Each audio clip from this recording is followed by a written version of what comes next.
Another really good set of documents that can help us here are Federal Information Processing Standards and Special Publications. Federal Information Processing Standards specify required actions for U.S. federal government agencies. But many of us use these because they're really good practices. For example, all over the world, FIPS 140 is used as really the standard for the testing and operation of a cryptographic system. The idea of a FIPS says this is what you have to do, but then you can be a little bit worried, but how do I do that? And that's where the NIST special publication is the guideline to support then the requirement of the FIPS. I'll give you an example. We have FIPS 200 that specifies the minimum security requirements for federal information and information systems. FIPS 199 says we must categorize all information and information systems so that we know what level of protection then an information system needs, but also what level of protection the information itself needs. Those are two different requirements. They're not always the same, though we'd have to say that for the most part, if an information system must have at least the same level of security as the information that it provides, though a system can sometimes have higher level security than the information it provides. So FIPS 200 says that these are the security controls, the security requirements we must have based on that categorization done in FIPS 199. Well, how do I meet those requirements? That's where we have hundreds of pages here in NIST Special Publication 800-53, currently revision 4, and those are the security and privacy controls. So it says these are the controls you have to put in place if this is a low-level system, a moderate, or a high-level system.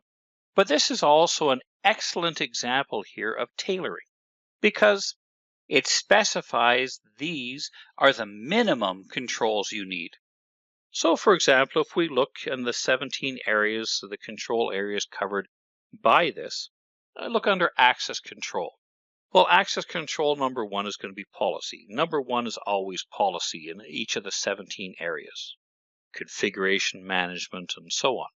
But if we look at the individual controls themselves, say access control number 2 or 3, it specifies these are the access controls you need for a low-level system. But it also gives you a number of control enhancements you can put in place if you would like to. So you have to do this, but here are some other things you could do above that to make it more secure than just the minimum. So it's a very good document in that way to help us establish a good security program. And there's one thing I really do appreciate about this work out of NIST. NIST is the National Institute of Standards and Technology in the United States, a part of the Department of Commerce. And all of their standards are free. And that makes them a lot more readily able to be used, where many places the standards, they cost money. And yet these are very good, so any organization can use them without having to go and buying a standard. There's also OWASP, and I have an immense amount of respect and gratefulness towards the Open Web Application Security Project. The idea being that this is a collaborative project that says, how can we ensure that we don't make the common critical errors people make in web applications? This should be required reading on all university programs that are doing programming and teaching information technology. It should be a required thing for all of our developers because it's a great technical guideline that says, for example, these are the top 10 most critical web application vulnerabilities. It also says this is how to test for them. And so therefore, it would be really good for all developers, even if they don't do web applications, to be familiar with these types of risks, these types of problems, and a very good technical guideline that should be a standard for all systems and software development. It identifies not only common problems, but certainly the 10 most critical web application vulnerabilities, but has other areas specifically dealing with vulnerabilities in mobile systems and Internet of Things as well. So we've looked at a number of different frameworks. Which one should I use? They're all good. The challenge with all of these is to consider, for example, are there some that are required for us by regulation? We have to follow NERC, for example. We also have to look at the cost. What's it going to cost for us to be compliant with these? And in many cases, it also is going to come down to the maturity of the organization.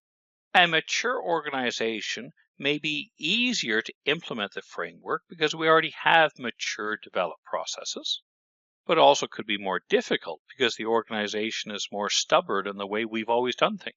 On the other hand, a new organization say, let's start right from the beginning to do things according to a standard. We also quite often will select a governance framework based on what are our competitors doing? What are other organizations in our, should I say, operational community doing, using those as benchmarks that we compare against. For example, within our industry, within our region. The key points to review. What is a framework? It's the skeleton, it's the structure.